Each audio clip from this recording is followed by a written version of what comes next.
Everyone, আসসালামু আলাইকুম। সবাই কেমন আছেন? হোপফুলি সবাই অনেক ভালো আছেন। আজকে চলে আসলাম নিউ আরেকটা ব্লগ নিয়ে। আজকে হচ্ছে বানাবো স্পাইসি, কিভাবে পারফেক্ট পেঁয়াজু বানাইতে হয় সেটাই আজকে দেখাবো ভিডিওতে। সারা রাত ডাল ভিজিয়ে রাখছিলাম, খেসারির ডাল। ওইটা হচ্ছে এখন ধুয়ে শিলনোড়ায় বেটে নেব। সাথে কটা পোলাও চালও রাখছিলাম, ওইটা দিলে হচ্ছে পেঁয়াজুটা ক্রিস্পি হয়। আপনারাও দিবেন, চালটা অ্যাড করবেন। এখন হচ্ছে আমার বাটা হয়ে গেছে, এখন হচ্ছে তুলে নেব বাটির ভিতরে। বেশি মিহি করা লাগবে না। এখন হচ্ছে চাল বেটে নেব। চালটা হচ্ছে মিহি করে বেটে নিতে হবে।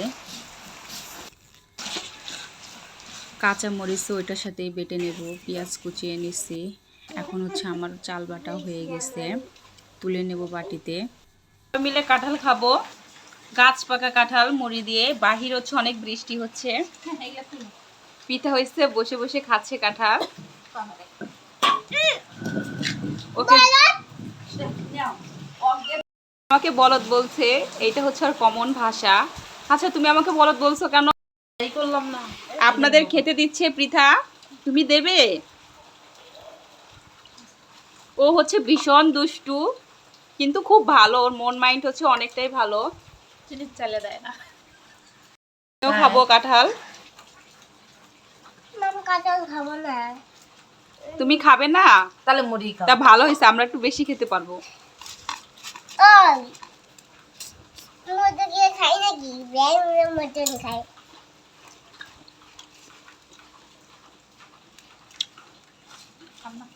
একটু মুড়ি খাই।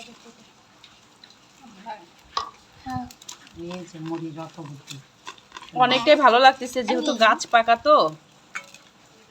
ম্যাডাম অনেক ঘ্রাণ বেরোচ্ছে কিন্তু কাঁঠাল থেকে। আসলে গাছ পাকা তো, এর জন্যই তো আরো বেশি করে কিনা হবে।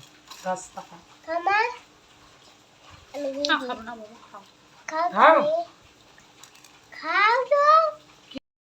এখন হচ্ছে পিঠা ফ্রিতে বসে কিভাবে খাচ্ছে খালি দেখুন।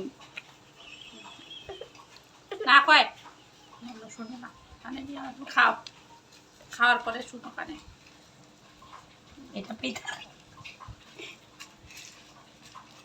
এইটা আপনার আমার বেটির জীবনে এরকম করে খাই না, আজকে জীবনের ফার্স্ট টাইম খেলাম। দেখলো যে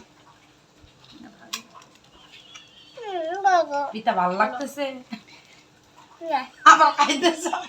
ও মাই গড, আপনারা আসলে তো বেশি ভালো না, আপনারা আসলে বেশি শিক্ষিত না। বেশি শিক্ষিত আসলে খাও। তুমি আর খায় না, ওটা খায় আর খায় না। কে আবার না করেন?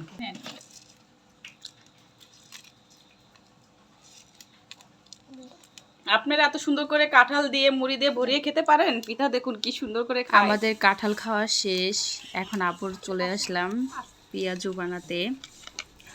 এখনে দিয়ে দিচ্ছি হলুদ গুঁড়া সামান্য পরিমাণ। আমার ফ্রিজে হচ্ছে জিরা বাটা ছিল, এই জন্য বরফ হয়ে গেছিল, তাই এক টুকরো দিয়ে দিলাম। এখন দিয়ে দিলাম ধনিয়া গুঁড়া। এখন হচ্ছে হাত দিয়ে ভালোভাবে মেখে নিব। ফ্রাই প্যান বসিয়ে দিছি, গরমও হয়ে গেছে। এখন হচ্ছে হালকা একটু টেস্ট করে নিব যে ভালোভাবে গরম হয়েছে কিনা। এখন হচ্ছে আমি পেঁয়াজও এক এক করে দিয়ে দিব ভাজার জন্য। ছোট ছোট নিলেই হবে, আমার থেকে হচ্ছে ছোট সাইজটাই ভালো লাগে খেতে। এখন হচ্ছে উল্টিয়ে দিব, এক পাশ হয়ে গেছে, আবারও হচ্ছে নেড়ে দেব। পেঁয়াজটা হচ্ছে কম আঁচে ভাজবেন, আমি হচ্ছে মিডিয়াম টু লো আঁচে এগুলো হচ্ছে সবগুলো ভেজে নিচ্ছি। আমি এখন তুলে নিব।